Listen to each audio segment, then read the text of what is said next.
यतिमा अब तो तस्वीर बदल रही है। हफ्ता भर पहले भागवत जी ने कहा था आप कुछ नहीं, एनफ इज एनफ, अयोध्या हो गया, नथिंग, नो, ये सब रोज रोज मत फैलाओ भाई, बवाल मत करिए, नेता बनने की कोशिश मत करिए। मैं उनका भाव बता रहा हूं, शब्द अलग होंगे, है ना। अब ऑर्गेनाइजर जो संघ का अंग्रेजी का मुखपत्र है, उसके संपादक प्रफुल्ल केतकर ने लिखा कि सोमनाथ से संभल तक सभ्यता के संघर्ष के हर सच को जाना जाना चाहिए। विश्व हिंदू परिषद ने कहा पहले काशी मथुरा छोड़ो, उसके बाद सोचेंगे क्या करना है। और इसी विश्व हिंदू परिषद ने कहा कि 5 जनवरी से एक राष्ट्रीय कार्यक्रम शुरू कर रहे हैं, सरकारों मंदिर छोड़ो। कोई सरकार मंदिर के अंदर नहीं रहेगी, मंदिर का स्टीयरिंग सरकार के हाथ में नहीं रहना चाहिए, किसी की सरकार हो, चाहे अपनी हो चाहे पराई हो। अब इस सब तीनों चीजों को एक साथ जोड़े और भागवत जी का बयान सुने तो लग रहा है कि वो पूरा भाई ये पश्चिम है। यतिमा, देखिए अमिताभ जी, आज की जो परिस्थिति है, आज इस तरीके से देवालय प्रकट हो रहे हैं और कहीं कोई खुदाई नहीं हो रही है, अपने आप देवालय प्रकट हो रहे हैं और प्रमाण दे रहे हैं अपने होने का। विश्व हिंदू परिषद को अगर समझें तो ठीक है कि वो आरएसएस का एक विंग है, लेकिन जब राम मंदिर आंदोलन हुआ तो विश्व हिंदू परिषद साधु संतों के ज्यादा निकटतम था और वो साधु संतों के मन को भांपते हैं, लगातार उनके साथ संपर्क में रहता है विश्व हिंदू परिषद। और साधु संतों का मन ये है कि सांस्कृतिक उत्थान होना चाहिए। भारत में जो अत्याचार, जो अनाचार इतने वर्षों तक मुस्लिम तुष्टीकरण के नाम पर होता रहा, वो अब बंद होना चाहिए और देवोत्थान होना चाहिए। जिन देवालयों को बंद कर दिया गया था, भारत की मूल संस्कृति देवालयों से जानी जाती है और उस मूल संस्कृति पर लगातार जब से आक्रमण हुए भारत पे और आज तक लगातार प्रहार करने का प्रयास किया जाता रहा। 46 वर्ष पूर्व संबल की जो घटना अभी हम लोगों के सामने है, तो मुझे लगता है कि आज मोहन भागवत जी जो कह रहे हैं उससे अलग हटकर विश्व हिंदू परिषद एक लाइन खींच रहा है और खींचनी भी चाहिए। दूसरी बात यह है कि मंदिर मुक्ति आंदोलन, हम लोग तो बहुत लंबे समय से इस विषय पे प्रयास कर रहे हैं कि सरकारों के हाथों में हमारे मंदिरों का नियंत्रण नहीं होना चाहिए। उसका कारण ये है कि हमारे मंदिर हमारी व्यवस्थाओं को हमारे समाज के उत्थान के लिए हैं। हम अपने समाज के उत्थान के लिए उस धन का उपयोग करते हैं, लेकिन जब सरकारों का प्रतिबंध हम पर है तो वो पैसा रेवेन्यू के रूप में सरकारों के फंड में जाता है और उसका उपयोग, और कोई भी ऐसा धार्मिक स्थल नहीं है जिसका धन सरकारी खाते में जमा होता हो या सरकार उसका उपयोग करती हो। सरकार हमारे धन का उपयोग करती है और वो धन ऐसी जगह भी प्रयोग होता है जहाँ प्रयोग नहीं होना चाहिए। तो आंदोलन के लिए विश्व हिंदू परिषद ने पहल की है, मैं उस पहल का स्वागत करती हूँ। धर्माचार्य तो इस मंदिर मुक्ति आंदोलन के लिए बहुत लंबे समय से प्रयासरत है। ठीक, मौलाना साहब, भागवत जी जो बोले वो बात पुरानी हो गई, अब नई बात आ गई। बीएचपी ने कहा कि भाई हमने 84 में कहा था अयोध्या काशी मथुरा छोड़ दो तो स्थिति ठीक रहे, बोले नहीं माने, बोले चलो अब भी टाइम है, मथुरा और काशी छोड़ दे मुस्लिम पक्ष तो फिर आगे के लिए चिंतन किया जा सकता है, सोचा जा सकता है। रिजवी साहब, बीएचपी का ये प्रस्ताव, ये ऑफर कैसे देख रहे हैं आप? देखिए, जो बातचीत का सिलसिला है तो बातचीत का सिलसिला तो होना ही चाहिए, और अगर बीच में कोई जिम्मेदार शख्सियत पड़े या हुकूमत के अहलकार पड़े बीच में और दोनों मुस्लिम और हिंदू पक्ष में दोनों में बातचीत का सिलसिला शुरू कराते हैं या बातचीत होती है तो कोई दिक्कत की बात नहीं है और ये अच्छी बात है। हर मुश्किल से मुश्किल मसला, बड़े से बड़ा मामला बातचीत की ही टेबल पर जाकर के हल होता है, मगर इसमें जानिबदारी न बरती जाए या निष्पक्ष होकर कोई बीच में पड़े और जिम्मेदारी ले तो कहीं न कहीं मैं समझता हूं कि मसले का हल निकलेगा। मौलाना साहब, और मोहन भागवत मौलाना साहब एक मिनट, विश्व हिंदू परिषद बातचीत की लंबी अयोध्या जैसी मीटिंगें दर मीटिंग की बात नहीं कर रहा है कि टेम्पू भर भर के फाइलें आई जाएं। वो तो कह रहे हैं सब बात हो गई, अब तो सब अयोध्या कोर्ट से मिल गया, काशी मथुरा पर मुकदमे चल रहे हैं, अभी समय है मुस्लिम पक्ष स्वेच्छा से से दोनों स्थानों को छोड़ दे तो फिर भविष्य के लिए चर्चा हो सकती है। आप पहले चर्चा मांग रहे हो, वो करे अभी चर्चा की जरूरत नहीं, अभी तो आप अनाउंस करो कि हमने काशी मथुरा छोड़ा अपना दावा, तो फिर भविष्य के लिए चर्चा हो। बगैर बातचीत के ऐसे कैसे छोड़ा जा सकता है? कोई छोड़ने की कोई शक्ल नहीं है, कोई सूरत नहीं है, इस तरीके से तो नहीं छोड़ा जा सकता।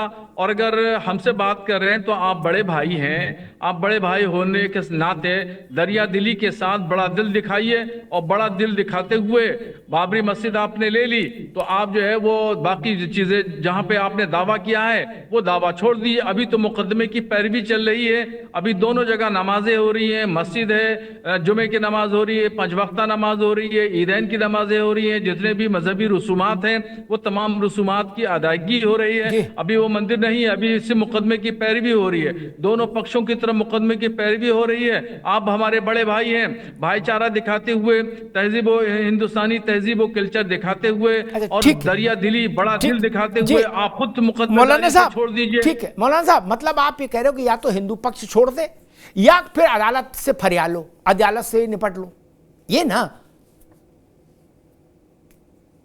हाँ जी बिल्कुल सही है, बिल्कुल मैं यही कह रहा हूं कि अगर आप जो है वो बात कर रहे हैं छोड़ने की, तो इस तरीके से किसी मसले का हल नहीं होता है। मसले का हल उसी वक्त होता है जब बातचीत हो, बातचीत होने के बाद में फिर जो है वो चाहे आप छोड़े या हम छोड़े, कोई न कोई एक छोड़ दे। और रह गई मोहन भागवत जी की बात, तो मोहन भागवत जी एक बड़ी शख्सियत है और आरएसएस हिंदुस्तान का सबसे बड़ा संगठन है, उनका हर एतबार से हर जगह उनका एहतराम किया जाता है। उन्होंने जो बात कही है वो बड़े पते की बड़ी मालूम वाली बात कही है, वो हिंदुस्तान को आगे पहुंचाने वाली, मंजिलें ऊंची तय करने वाली बात कही है, और एक बहुत बड़ा टकराव है, उस टकराव को रोकने की बात उन्होंने कही है। जी उनके जो संगठन है, भागवत जी उनके मुखिया है, लेकिन जो उनके संगठन है और जो सबसे बड़ा संगठन है आरएसएस का, वो है विश्व हिंदू परिषद, जो इस तरह के मामलात के लिए अधिकृत है, वो जिसको देखता है। विश्व हिंदू परिषद ने अपना रुख साफ कर दिया और संघ के मुखपत्र ने भी अपना रुख साफ कर दिया मौलाना साहब, ठीक जी। इसलिए भागवत जी ने, मैंने कहा वो जो कहा था वो बात पुरानी हो गई, अभी नई बात आ गई। इस लाइन को समझो, वो लाइन तो कट गई। आप, मैं बताऊं क्यों कट गई? आप लोगों ने भागवत जी का इतनी जोरदारी से जिंदाबाद कर दिया क्या, इसीलिए नई लाइन आ गई। आप लोग इतना जिंदाबाद ना करते तो शायद नई लाइन ना भी आती। आप लोगों ने नारा लगा दिया भागवत जी जिंदाबाद, तो फिर तो भाई नई लाइन आ गई, बोले काशी मथुरा छोड़ो तो बात करें। मौलाना साहब जी देखिए, वो उन्होंने जो बात कही है वो बात कोई भी शख्स इस तरीके से पूरे हिंदुस्तान में मुसलमान, हिंदू, सिख, ईसाई कोई भी अगर अच्छी बात कहता है उस अच्छी बात का स्वागत करना चाहिए। ये तो मनफी पहलू है, यानी नेगेटिव सोचना है कि अगर मुसलमानों ने उनके बात का स्वागत कर दिया, इस्तकबाल कर दिया, तो फिर जो है वो उनके मानने वाले जो है उनका विरोध करेंगे। अभी भी देखिए उनका विरोध किसी ने नहीं किया है, विश्व हिंदू परिषद के अंदर भी इतनी हिम्मत नहीं है कि उनका नाम लेकर के विरोध कर दे। अभी किसी संगठन ने, किसी हिंदू संगठन ने भी हिम्मत नहीं जुटाई है कि मोहन भागवत जी के बयान का विरोध कर दे। किसी ने खुल्लम खुल्ला उनका नाम लेकर विरोध नहीं किया। दाएं बाएं, लेफ्ट राइट करके इस तरीके से अगर कोई बात कहता है तो कहे। ठीक है मौलाना साहब जी, फजील अहमद साहब भी हमारे साथ जुड़ गए हैं, पॉलिटिकल एनालिस्ट, उनका भी बहुत स्वागत है। वक्त की बलिहारी देखिए, अगर नारा बनाना होता तो बनाते कि भागवत जी के सम्मान में मौलाना साहब मैदान में है। ये वक्त है, ईश्वर क्या क्या रंग दिखाता है, उसकी कायनात वही मालिक। क्या नारा लिखना होता तो मैं यही लिखता बरेली में, भागवत जी के सम्मान में मौलाना साहब मैदान में, जय जय हो जाती। बताइए, गंगा भी मगन, यमुना भी मगन, भाई भी मगन, चारा भी मगन। नहीं, अब इससे ज्यादा और क्या भाईचारा होगा और कितना होगा? यही अद्भुत है। फजील अहमद साहब जुड़ गए। फजील अहमद साहब, चर्चा हो रही है कि भागवत जी ने जो कहा उस पर तो चर्चा कर चुके थे, लेकिन आज विश्व हिंदू परिषद ने 2 बातें कही और एक बात ऑर्गेनाइजर ने कही। विश्व हिंदू परिषद ने कहा कि काशी और मथुरा 84 में मुसलमान पक्ष को कहा गया था कि आप अयोध्या, काशी, मथुरा छोड़ दीजिए, एक प्रस्ताव दिया गया था, तो फिर शेष लाखों मंदिर भूल जाएंगे हिंदू समाज। बोले वो नहीं हुआ।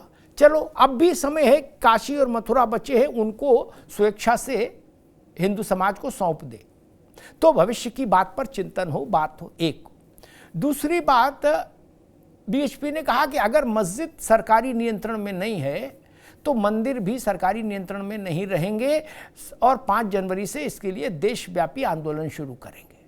और ऑर्गेनाइजर ने कहा, भागवत जी ने क्या कहा वो आपको पता ही है, वो मैं रिपीट नहीं करूंगा। ऑर्गेनाइजर ने लिखा एडिटोरियल कि सोमनाथ से संभल तक सभ्यता के संघर्ष के हर सच को उजागर होना चाहिए। फजील अहमद कैसे देख रहे हैं इन तीनों डेवलपमेंट को? देखिए, अगर हम लोग भाजपा को वोट दें तो आपको कोई तकलीफ है? मुझे कोई तकलीफ नहीं। नहीं, अगर कोई तकलीफ है तो बताइए। मुझे क्या तकलीफ होगी, चाहे जिसको वोट दो। कहाँ है आप इतना क्यों उस पर जोर दे रहे हैं? किस पर? भागवत जी, वीएचपी, उन लोगों का अपना मसला है, हम लोगों का उससे किस पर जोर दे रहे हैं? नहीं, आप किसी बात कर रहे हो भाई? अगर मुसलमान, सुन लिए, हाँ। जिस तरह से शिवसेना सबसे बड़ी हिंदू पार्टी थी ना, हाँ। तो मुसलमान आज महाराष्ट्र के अंदर आज मुसलमान पागल हुआ है वोट देने के लिए शिवसेना को। ठीक तो है, कल को अगर भाजपा को भी मुसलमान पागल होकर वोट दे तो कोई दिक्कत है आपको? बहुत अच्छी बात है, बिल्कुल देना चाहिए। हाँ, जिसको मन करे उसको वोट देना चाहिए। हाँ। बाकी बीएचपी क्या कहता है, वो क्या कहते हैं भागवत जी, ये उनका अपना मामला है। अच्छा। इससे हम लोग का कोई लेना देना नहीं। अच्छा। ये उनके अपने परिवार का मामला है। अरे बीएचपी प्रॉक्सी ना है आरएसएस, मैंने भागवत जी की प्रॉक्सी ना है बीएचपी, उनकी अपनी औकात क्या है? और इस तरह के तमाम छोटे छोटे 100 संगठन वो प्रॉक्सी हैं आरएसएस के। और मोहन भागवत जी क्या कर रहे हैं, वो क्या कर रहे हैं, उनका अपना मामला है। हम लोग का इन सब चीजों से कोई लेना देना नहीं।